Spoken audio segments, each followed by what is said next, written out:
Shalom. This morning I would like to talk a little bit about homosexuality and what that entails.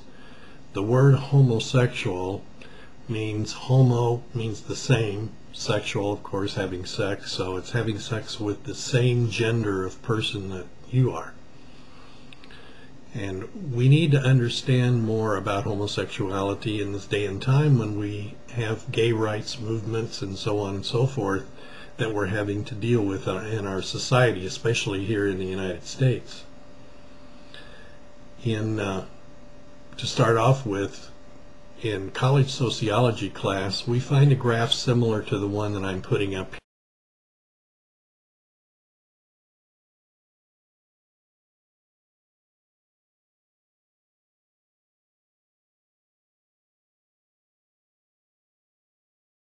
here.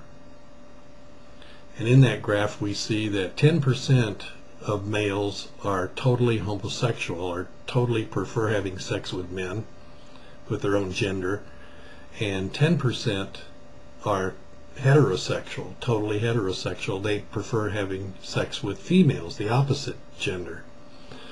But in between there are 80% of males who are varying degrees that fall in between, of combinations of different actions and different practices. And it's an unusual situation, very complex situation. It's not a real easy situation to understand, but it goes anywhere from looking at another male while you're standing at the urinal, while you're in a public shower or a bathing situation, to actually touching, fondling, mutual masturbation, and so on and so forth. So there are varying degrees of actions that come about through what is considered a male sexual profile, or a more. And this morning I'd like to talk a little bit about that, because something very interesting came up in one of Omidi Asher's videos, where he actually talked about thinking about it versus acting upon it. And we know that Torah says that it's a sin or an abomination for a male to have sex with another man as he would with a woman. And it's really no worse than adultery or any of the other sexual activities, bestiality, and so on and so forth. But the question came up, what about thinking about it? Are you still sinning if you're thinking about having sex with a man when you're not actually doing it? And if we would look at the New Testament, where Jesus was talking about adultery, for instance, and he said, if you lust after a woman, you've already committed adultery with her in your heart. That would lead one to believe that even thinking about the subject is a sin. But what he was actually doing there was he was building a fence around Torah. That is, he was doing a common rabbinical practice of making a sin harder in order to keep people away from actually committing the sin.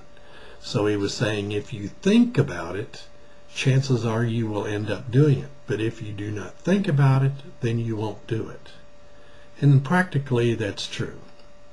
But does that mean that thinking about it actually is a sin? I don't think so. I don't think that Torah or the New Testament really gives us that idea that sinning is in thought too, but only in action, because Torah only goes to action. And I believe the New Testament, which is a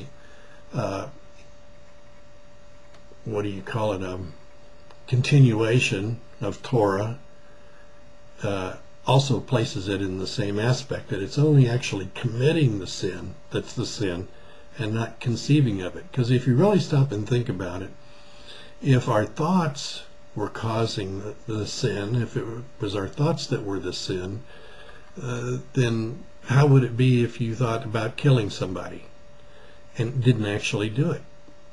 What about sleeping with somebody? What about doing somebody in for one reason or another? We all get mad, we all get upset, and a lot of times we think, oh gee, I'd like to kill that person. but we don't actually carry through with it. Can we then be jailed for the thought of doing it? No, everybody has those kinds of thoughts. And everybody once in a while has a thought about homosexuality as well. There's no one that's really free from that part of our animal instinct that surfaces now and then and says, oh, wouldn't it be different if I did this or I did that? But being the human beings that we are, set apart from the rest of the animal kingdom by our ability to override our instinct with our intellect, gives us that ability to put those thoughts only in thought aspect and not actually carry through with them. And therefore we don't actually commit the act, so we're not sinning against Torah by doing that. And how many times have I thought, I'd like to fix my sink, well, that doesn't make me a plumber. Or I'd like to build a set of bookshelves, but that doesn't make me a carpenter. Our thoughts do not define who we are. It's our actions that define who we are and what we are. And while we are human beings and we can control our actions and our thoughts and separate the two so that one does not become the other, then that sets us apart from the rest of the animal kingdom. If you ever watch animals a lot, they just instinctively do things. But we as human beings have a thought process first. And in legal terms, it's called premeditation. We think about it, and sometimes we actually end up doing it. But we also have the ability to think about it and not to do it. And that's what makes us humans. That's what makes us a higher order.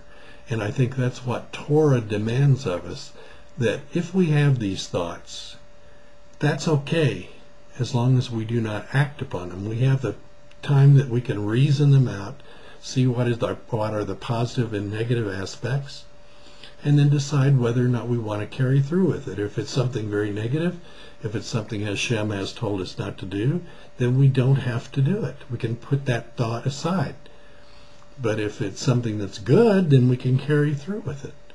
That's part of being a human being. And so everyone has those thoughts. Everyone has evil thoughts. Everyone has positive thoughts, negative thoughts.